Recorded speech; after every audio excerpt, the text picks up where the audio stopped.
खुराक के आलमी इदारे का कहना है कि वो फंड्स में कमी के सबब फिलिस्तीन के लिए अपनी ग़िज़ाई इमदाद में कटौती कर रहा है।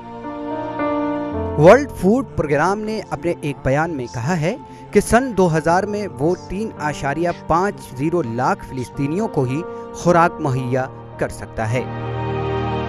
वर्ल्ड फूड प्रोग्राम के इस इक़दाम से मगरबी किनारे में मुक़ीम 27,000 फिलिस्तीनियों को खुराक फराहम किया जा सकता है, जबकि गज़ा में तकरीबन 1.5 लाख फिलिस्तीनियों को ग़िज़ाई क़िल्लत का सामना पड़ सकता है। आलमी खुराक प्रोग्राम के डायरेक्टर स्टीफन केर्नी का कहना है कि अगरचे ये फैसला सख्त है, लेकिन उनको मजबूरन ये फैसला करना पड़ा। In 2018 we gave people $10 per person per month to allow हम माहाना लोगों को $10 देते हैं जिससे वह ज़रूरी अशिया ख़रीद लेते हैं। अगरचे कि ये रकम बहुत कम है, लेकिन इससे लोगों की बुनियादी ज़रूरतों की तकमील होती है।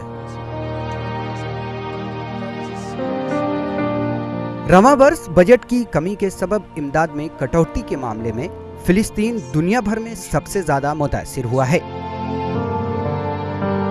अक़वाम मुत्तहिदा की मुहाजिरीन की एजेंसी से लेकर बैनुल अक़वामी सतह के दीगर इमदादी सरगर्मियों में फिलिस्तीन की इमदाद में कमी की गई है। Bureau report, ETV Bharat.